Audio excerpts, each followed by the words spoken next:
So it seems at the moment that the noisiest of battlefields is the womb. Here I won't be dealing with the more obviously contentious issue of abortion, but rather with that of surrogacy. Surrogacy is when a woman makes an arrangement, often supported by legal documents, whereby she will carry a child for another person or people who after birth will become the child's parents. Surrogacy has been emerging into the forefront in recent years as people seek to debate the rights and wrongs of renting wombs. Numbers seeking surrogacy are increasing, and as countries ban or regulate surrogacy, the business simply moves quickly elsewhere. Embryos and pregnant women are flown to countries where the trade is unregulated. Greece and Laos, the Ukraine, Nepal, Thailand and Africa are the new hotspots apparently. Though the number of children born globally each year through surrogacy is unknown, at least 2,200 were born in America in 2014, which is more than twice as many as were born via surrogacy in 2007. And in Britain, there were 400 children registered as being born via surrogacy in 2016, which is 8 times the number born in 2007. Over 25,000 babies are born to surrogates annually in India. Business is booming there. In the past couple of weeks, a newly published book by a feminist theorist has been in the spotlight. This book is called Full Surrogacy Now, Feminism Against Family, and it is written by Sophie Lewis. I have not read it, nor likely will I, because I value my time and don't like to waste it, especially not with wading through a tortured mangling of language and meaning. But there are sufficient reviews, summaries and excerpts available online for one to know exactly in which direction the author leans. Lewis was born in the UK and now lives in a country where the Democrat governor of New York can publicly attempt to defend after-birth abortion, infanticide, in fact. So one should perhaps not be too surprised at the continual emergence of ever more radical ideas regarding the rights of those with wombs. But what is perhaps at least a little bit notable in this instance is that the author has completely broken cover and openly expressed radical notions seeking to undermine the way things naturally are, and been welcomed with great curiosity. Lewis will embark on a speaking tour throughout the UK as of today, and is being described as one of the most vital voices in contemporary feminism. The blurb for her speaking tour describes her book as calling for a complete reorganization of reproduction and care.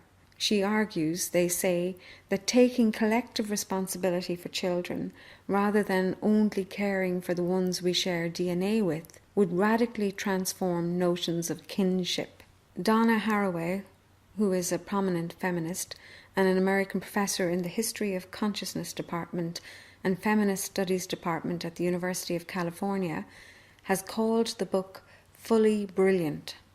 The idea of smashing the family is not a new one, of course, though it is normally associated with old Marxists or queer theorists who despise heteronormativity, or the rantings of conspiracy theorists who claim that this is the end to which all social engineering has been leading. The argument made by Lewis is that the rights of surrogates should be strengthened, which seems at the outset to be reasonable. But the argument is not based on some noble desire to protect what are an increasingly abused group of people, but rather on the desire to obliterate any claim that people might have to their own children based on genetics. The notions of kinship, it is argued, must be radically transformed so that people will be encouraged to collectively share responsibility for all children.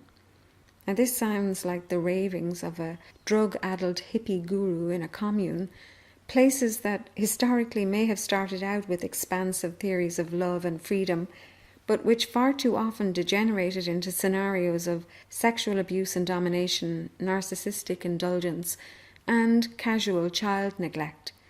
This apathy that often manifested towards the children's needs in such situations was often simply due to laziness and selfishness. The book enters at the headwaters of a much broader debate that is emerging as surrogacy becomes more and more common. It used to be that women were called too posh to push when they chose elective caesarean sections, but now one could say that there is a growing body of women who are too posh to gestate. Celebrities and film stars of either gender are increasingly delegating their reproductive work to others. It is not, however, only women who are the drivers of this market in womb space. Gay men and transgender women are seeking their very own biological offspring, and they are vying for the rights to the communal uterus. It is apparently brave, and not at all narcissistic, to regard one's implied right to a biological child as being above the rights of women in poor countries to be subjected to abuse, trafficking, or physical danger. In April 2019, just gone for example, Men Having Babies held their Gay Parenting Expo in Chicago, and speaking from there, the executive director explained that the internet is flooded with people trying to push surrogacy information, but it's hard to know what is credible or where to start. These two-day events, which are held across the United States, Europe, Canada and Israel, offer an immersive experience, a combination of a boot camp and a community event which cannot be done online. Now these camps attract hundreds of participants. Surrogacy typically costs about between $100,000 and $200,000 in the US, and Treasury Department statistics there indicate that the income of same-sex married male couples with children is roughly $275,000 on average, which is more than double the pre-tax income for heterosexual couples and same-sex married female couples with children. Therefore, one can see where the money is to be made. And if this is too expensive, then surrogacy services can be bought in India for about $10,000. This collective access to the wombs of those who are usually drastically impoverished is merely a holding measure, however, while the transhumanists await the destined advent of mechanical wombs, external containers, incubating capsules where the children of the wealthy can be grown in a petri dish of excessive hormones. These human wombs to rent will suffice for the moment, apparently, and more than suffice, be in fact considered a right, a healthy opportunity, in spite of the blatant hazards to the pregnant women concerned. Because you see, pregnancy is dangerous. We have not moved beyond the confines of nature and reality. Every time a woman conceives and carries and gives birth to a child, she journeys to the cusp of a liminal space between birth and death. It is safer now than heretofore, of course, to become a mother, though the ancestral memories of death and childbirth are never too far away from even the most modern of women, and real risk still remains. And further to this natural inherent danger in an ordinary pregnancy is the extra risk occasioned by surrogacy. There are often multiple fetuses implanted, which carries greater risk of gestational diabetes and preeclampsia. The drug used to facilitate implantation, which is called Lupron, has serious potential side effects such as increased intracranial pressure in the mother.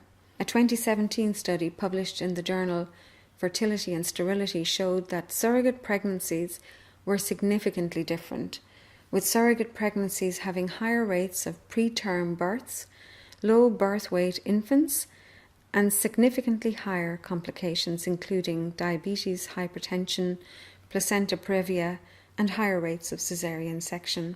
And there is also, of course, the emotional pain and suffering that a woman is very likely to naturally experience when the child is taken away from them. The body has produced powerful bonding hormones. The mother and child have been closer together than is possible in any other human relationship for 9 months, and yet the child must be handed over and all care and custody relinquished. Grief, loss and depression are not uncommon among surrogate mothers. Sheila Saravanan researched and wrote a recent book about surrogacy in India, and her findings are very disturbing. One woman told her, "This process is so distressing that I would not have done it even if someone had paid me 10 times the remuneration had I been well off. But I am so desperate for money that I would do it even if I was paid just 1/3 of the amount." Poverty, Sheila found, is the primary motivator for the surrogates. They leave their families and move into dormitories where their every move is monitored, Often there is prescribed bed rest for the first trimester. They are overfed cheap food because bigger babies are more desirable. They have multiple fetuses implanted and are compelled then to have sex-selective abortions as females are not as desirable. Their medication and activities are completely controlled. There may even be constant monitoring by camera. And at the end, after giving birth, they may still be rejected and abandoned to the streets, along with the child, if there is any physical defect. The number of women and children being trafficked into surrogacy is rising very fast, a 25% rise in 2016 alone. Saravanan also states that the whole process is intrinsically racist. It is a well-known fact, she says, that human eggs of white-skinned women are worth more than those with brown or black skin. Hence, the entire baby business is based on racism and colonialism. In some baby factories in China, which have been described as akin to puppy farms, the children are often born with sexually transmitted infections, and the gestating mothers live in horrifically unhygienic conditions. And yet, in spite of this growing number of horror stories, Sophie Lewis attempts to rehabilitate surrogacy by calling the surrogates gestational workers, in much the same way as some loud feminists attempt to rehabilitate the utter degradation of women involved in prostitution and porn by calling them sex workers. Calling people workers elevates their status apparently. The money or transactional element involved is being used to somehow make these activities respectable. Bearing and rearing children is, according to Lewis, labour in the most mundane possible sense of that word. And because it is labour, she argues, it can be viewed as any other form of exploitation. We can stop exploiting these labourers, according to Lewis, by dismantling the very concept of family, this alienating, outdated relationship model that makes capitalism possible. She wants to build solidarity between the paid and unpaid gestators, both of whom she sees as being exploited by patriarchy and capitalism. In her own words, Lewis says, it's a central idea to feminism anyway that mothers aren't natural entities. They're making choices to look after this other person. It's not some sort of mechanical automatic process. It's a practice of grounding sociality. Mothers nurture, she says, but they also kill and abuse their wards. That's why it's so valuable to denaturalize the mother-child bond. To do anything otherwise is to devalue that work. This brief extract from the book illustrates in a few sentences why such a thesis would be unreadable. It is incoherent to use the statistic of the tiny number of women who kill their children as an excuse to invalidate the whole of the mother-child bond, and also the unsupported, flimsy, throwaway opinion that mothers are not natural entities, goes against the observable reality of all of history by using the exception as the norm. And what the hell does the phrase grounding sociality even mean? It's all social studies jargon. Children, Lewis said, should belong to no one but themselves. This is more bullshit from a merciless millennial because children need to belong. It has been attempted many times before, this heartless collectivization of children to satisfy ideology, and always with dire consequences. Children need to feel important and special and unique to specific human beings. They do not crave to be appendages of some amorphous society or civilization. But Lewis wants a commune rather than what exists now, which she calls proprietary parenting and the proprietarian biogenetic nuclear private household that is our main kinship model. I will leave you with some words of wisdom from Lewis, which you can chew over and see if you can possibly make any sense of them. A human being, she says, is not an algorithmic unfolding of life itself. She is not the result of an egg haver and a sperm haver simply adding together their genes. No, a human being is the result of the labour of many, many mothers of many genders. Uterine labour, she posits, encompasses the many trans and intragenerational forms of holding and letting go, nursing, incubating and hatching one another that weave the web of the social. There is no guarantee that these forms of care are good. Care can be and often is abusive. But I believe, she says, we can do better than the austere Oedipal model. I believe we can replace the propertarian family with something more polymorphous, distributed and abundant.